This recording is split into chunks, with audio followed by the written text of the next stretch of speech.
Yes, experience. It is life's best teacher. And on the road to Damascus, what a teacher Paul had. Hi, Bill Wright here. Yesterday on the Mini Bible College, we left at a cliffhanger. As Paul was being carried away from the mob, he said, "Put me down and let me preach." What do you think Paul preached about? His experience. To find out what happened next, let's join Pastor Dick Woodward.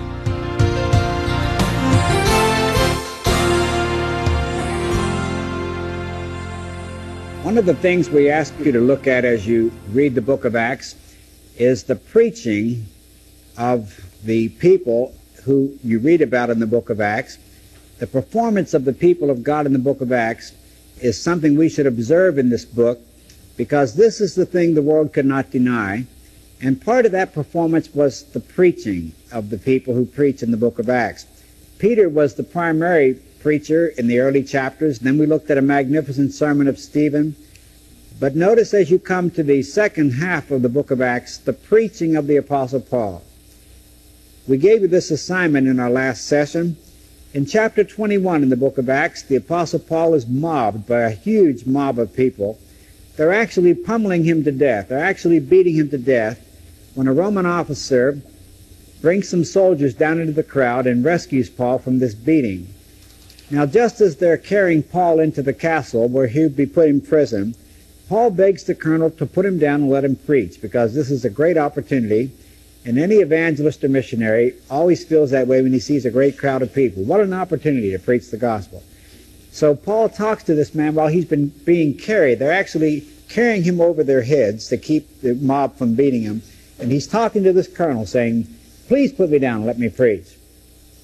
So finally, at the end of chapter 21, the soldiers put him down, protect him from the mob, and then he gives a gesture, and in the Hebrew tongue, he begins to preach. And he gives a magnificent sermon in Acts chapter 22. Now notice, this is not like his sermon on Mars Hill. He doesn't quote poets and philosophers. He doesn't use enticing words of man's wisdom. He pretty much just gives his testimony, as we would call it.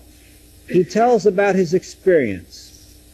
He gives his own experience of Jesus Christ.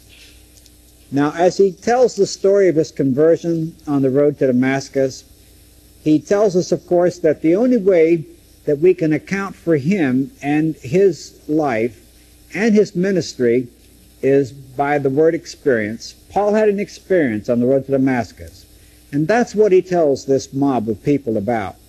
Now it says, they gave him audience unto this word. This is verse 22 of Acts 22.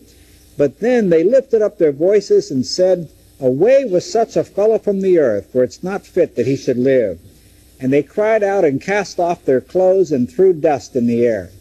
Now, I've been preaching for 30 years, and frankly, I've never had a group of people respond to my preaching by tearing off their clothes and throwing dirt in the air and wishing that I were dead.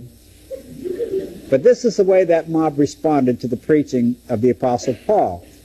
Now, at this point, this officer who permitted him to preach decides that the temperature of the mob is heating up again, so he takes him on into the castle.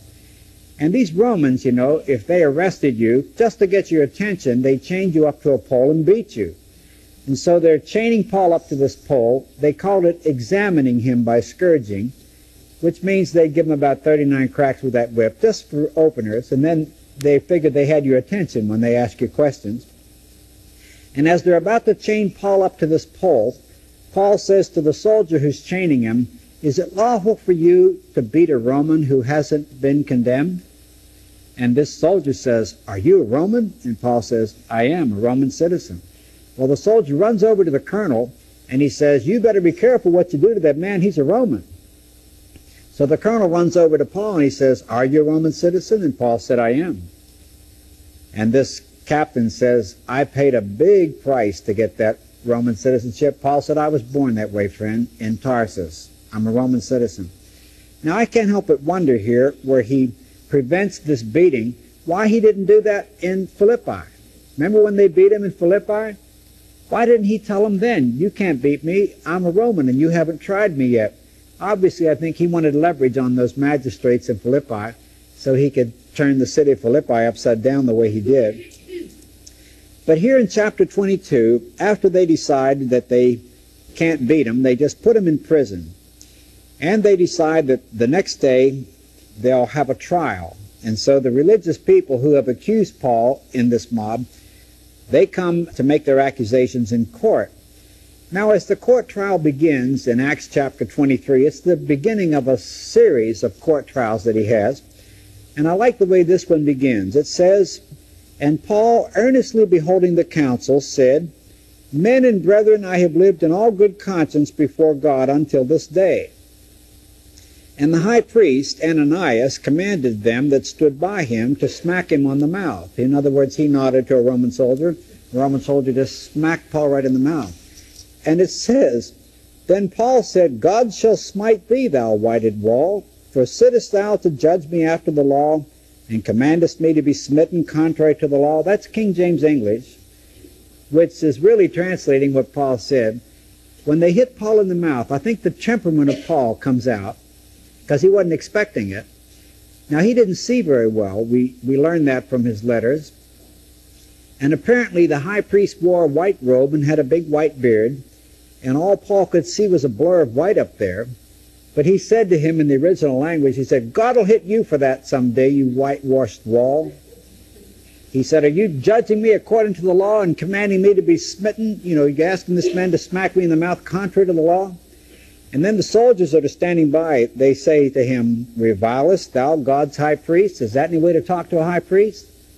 And Paul says, he's getting a little composure now, he says, "I wist not, brethren, that he was the high priest, for it is written, Thou shalt not speak evil of the ruler of thy people."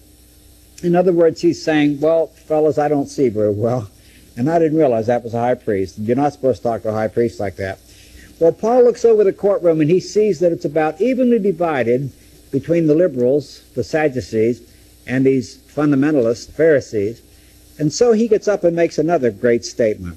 He says, "Men and brethren, I am a Pharisee, the son of a Pharisee, and it's only because I believe in resurrection that I'm being called in question today." And when he said this, there was a dissension between the Pharisees and the Sadducees, and they were divided. For the Sadducees say that there is no resurrection, neither angel nor spirit, but the Pharisees believe both.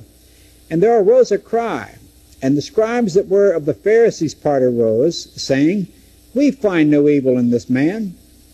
But if a spirit or an angel has spoken to him, let us not fight against God." And when there arose a great dissension, the chief captain, fearing lest Paul should have been pulled in pieces of them, commanded the soldiers to go down and take him by force from among them and bring him back into the castle. You see, Paul looks over that courtroom and he realizes when they smack him in the mouth, which was very subtle, that he was being railroaded. He wasn't going to get a fair trial here. And so he decided just to turn the courtroom upside down. He started a riot because he saw that half of them were Pharisees and half were Sadducees. And he said, "I'm a Pharisee, the son of a Pharisee, and that's the only reason I'm on trial, is because I believe, like any good Pharisee, in the resurrection of the dead."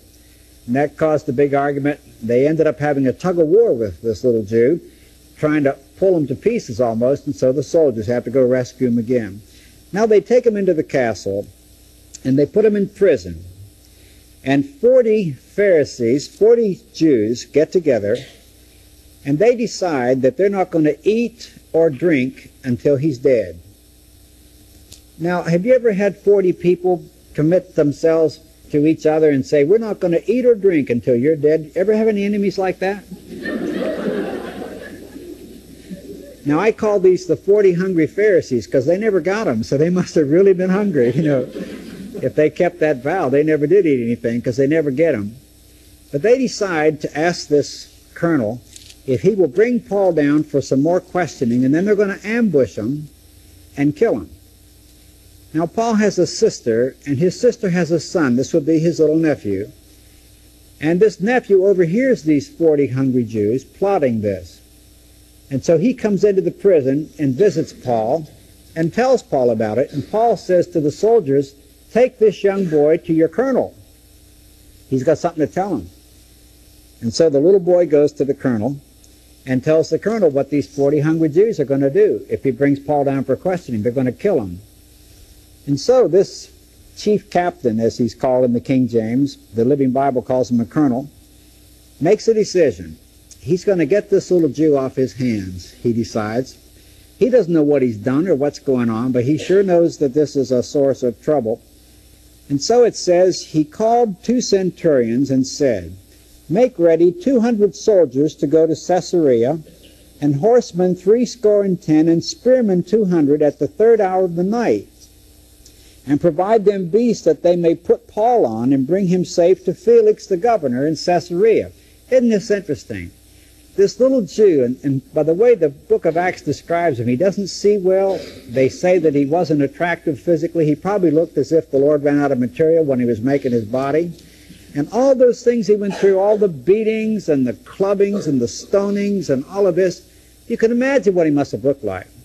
But here's this little Jew, and these Roman soldiers. Now think of this. 200 soldiers on foot, spearmen 200 with spears, and 70 on horseback. That's 470 Roman soldiers, and right in the middle on a horse is this little Jew. And at 3 o'clock in the morning, they sneak him out the back door of the castle, and they take him down the coast of the Mediterranean from Jerusalem to Caesarea in Palestine. I don't know if you've ever been to the Holy Land. I used to have an aversion to going to the Holy Land. I even made fun of people who would sing, "I walk today where Jesus walked," because I would say, he's in my heart. And he can't be any closer to me than that. Going over there wouldn't make Jesus any closer to me. But once a home Bible class that I was teaching asked if we would take them to the Holy Land. And since many of them were new believers, I thought it would be a good opportunity to disciple them. And so I agreed to go. And I told them it was my vacation and I wasn't going to teach, and not to ask me any questions because they had guides for that, and I didn't know anything about it anyway. And when we got over there, the first thing we saw was the fortress, which has been restored, just like Williamsburg, Virginia has been restored, in America. This fortress at Caesarea in Palestine, a Roman fortress, has been restored just like it was when Paul was taken there from Jerusalem. And as we drove along the coast of the Mediterranean, from Jerusalem down to Caesarea in Palestine, I couldn't help but thinking about the scene, perhaps on a moonlight night, 3 o'clock in the morning, 470 Roman soldiers, and little Paul sitting on an animal right in the middle of them all, going down the beach there from Jerusalem to Caesarea in Palestine. And I got the little speaker on the bus, and I said, "There'll be a Bible study tonight when we get back to the hotel," because I couldn't wait to tell them about this chapter in the book of Acts. And we had a Bible study every night when we got back to the hotel during the 10 days that we were in the Holy Land. Now, when Paul got to Caesarea in Palestine, there was a governor there named Felix, and he was turned over to that governor. And this governor asked the Jews to come down and formally accuse Paul of his crimes. And so they came down, and here again you have a great message given by the Apostle Paul. And here it's before a governor. And again, he gives his testimony.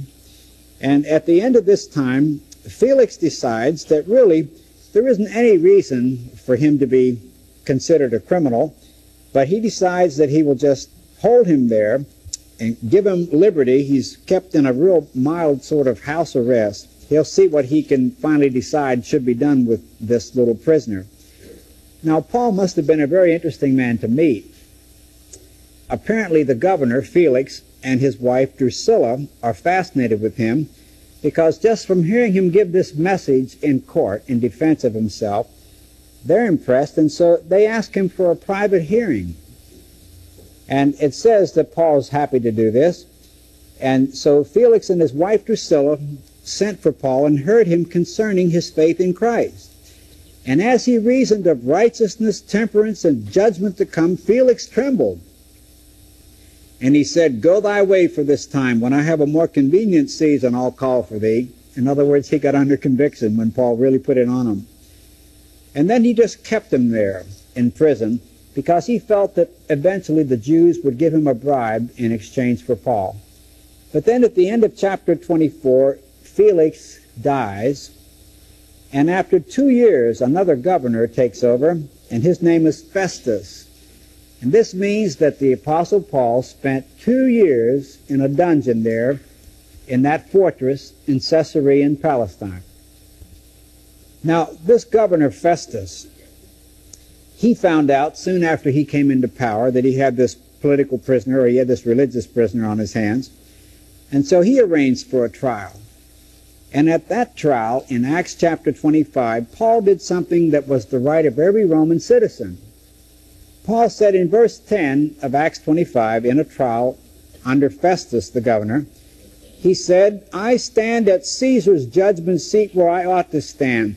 I appeal unto Caesar." Any Roman citizen had that right. He realized that he wasn't ever going to get any justice in these courts. And so he said, "I appeal to Caesar." And so the governor said, "You have appealed to Caesar you will go." And now Paul's going to go to Rome. Now while he's waiting for the transportation to Rome, a king and his queen visit Governor Festus. The king's name is Agrippa and his queen's name is Bernice.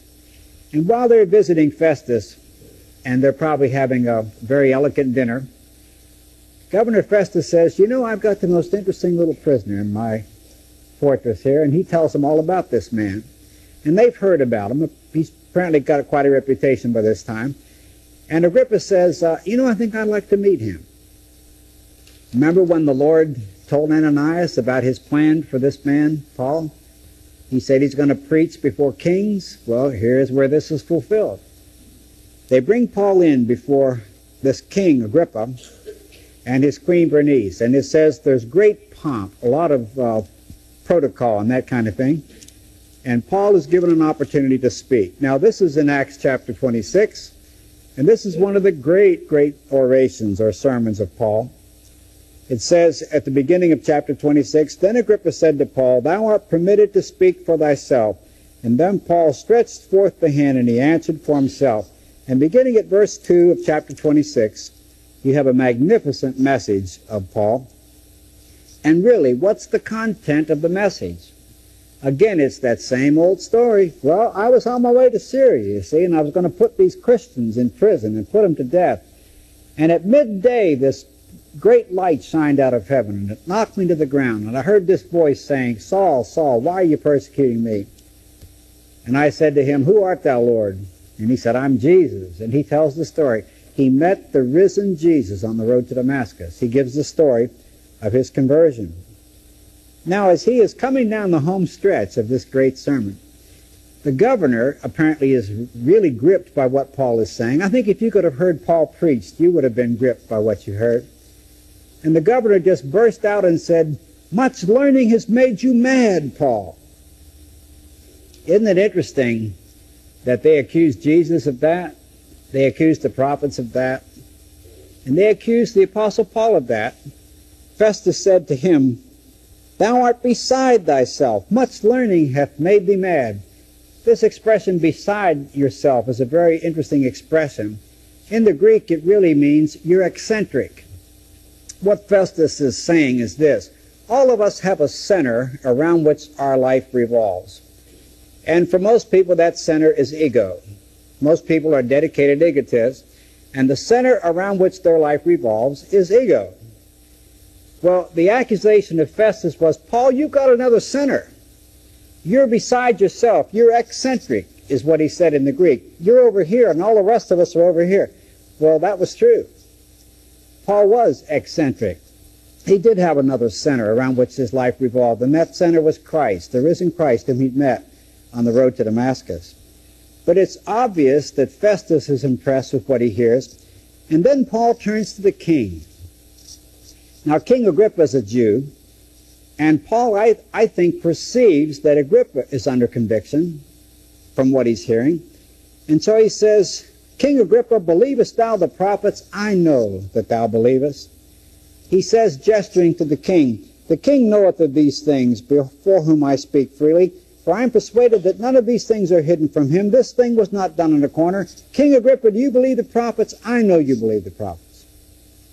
Now, it says, "Then Agrippa said to him, Paul, almost thou persuadest me to be a Christian." Now, again, the scholars have a controversy here. Some say that Agrippa was really making a snide remark. What are you trying to do, Paul? Make a Christian out of me? You know, my goodness, Paul, you've almost persuaded me to be a Christian. And that he wasn't sincere. Frankly, I don't agree with that. I believe Agrippa was sincere. Paul's response to him certainly was sincere. Paul said to him, I would to God that not only thou, but also all that hear me this day, were both almost and altogether such as I am, except these bonds. Agrippa says, almost. You've persuaded me to be a Christian. And Paul holds up his chains and he said, Agrippa, I wish that all men were not only almost, but altogether like I am, except for these chains. Now, another reason why I think Agrippa was sincere is the little epilogue here. It says, when he had thus spoken, the king rose up, and the governor, and Bernice, and they that sat with them.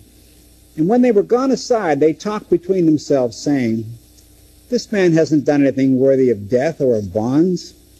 And then Agrippa said to the governor, this man could be set at liberty if he had not appealed to Caesar.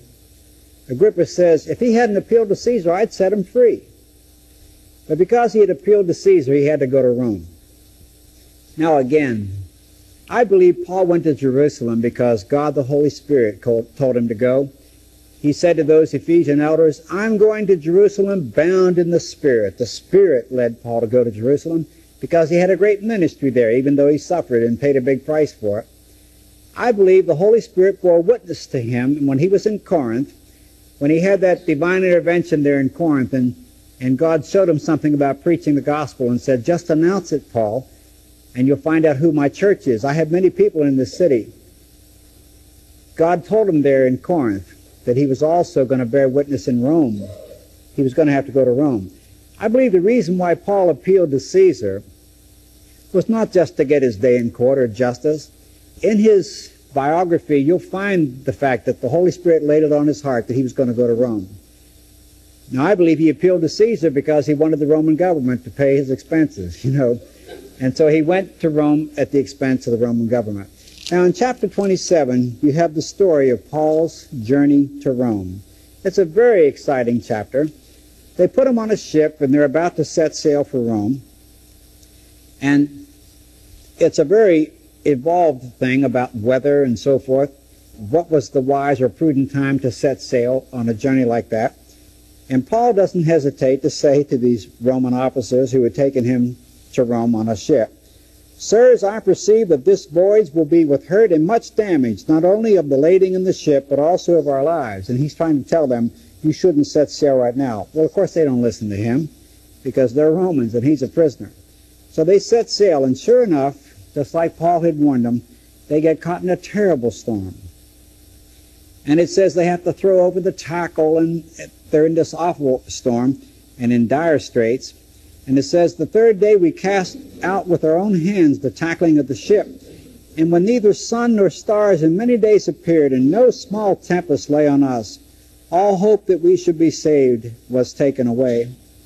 And after long abstinence, in other words, he bit his tongue for a long time, Paul stood forth in the midst of them and said, Sirs, you should have listened to me, and not have loosed from Crete, and to have gained this harm and loss. But then he says, But now I exhort you, be of good cheer, for there shall be no loss of anyone's life among you but of the ship. For there stood by me this night the angel of God, whose I am and whom I serve, saying, Fear not, Paul, thou must be brought before Caesar, and lo, God hath given thee all them that sail with thee. Wherefore, sirs, be of good cheer, for I believe God. It shall be even as he told me. He said, nobody's going to lose their life. You're going to lose the ship, but God told me nobody's going to die. So cheer up, nobody's going to die. Well, the storm continues, and it says that they don't eat anything for 14 days. And at this point, Paul shows us that he's a great leader. He gets up in front of all the people again, and he besought them to take meat, saying, This day is the 14th day that you have continued fasting. Wherefore I pray you to take some meat, for this is for your health. For there shall not a hair fall from the head of any of you. How does he know that? Because God told him. And when he had thus spoken, he took bread and gave thanks to God in the presence of them all. And when he had broken it, he began to eat. Then they were all of good cheer, and they also took some meat. And we were in the ship 216 souls. And when they had eaten enough, they lightened the ship and cast out the wheat into the sea. And then the story goes on and tells that finally the ship was caught in such a way that it was broken up into splinters. And it says that the soldiers wanted to kill the prisoners, but the centurion who was in charge of this ship, because he wanted to save Paul, he gave the order that the prisoners shouldn't be killed. And so they swam if they could, or they floated on boards up onto the land that was nearby. And this land apparently turned out to be Melita, it's called. Now when they got onto the land, here's a little miracle. It says they were gathering wood for a fire, and Paul had a viper fastened on his hand, but he just shook it off. At first the people, when they saw that happen, they thought he was a criminal who was finally getting his due. But when he shook off the viper into the fire and didn't swell up and die, they said he's a god. Well, have you gotten acquainted with this little man? This is the man who's going to write all these letters we're going to survey now. I believe it's very important as we come into the second half of the book of Acts to get acquainted with the author of half of the New Testament. When I think of the Apostle Paul, one word comes to mind: perseverance.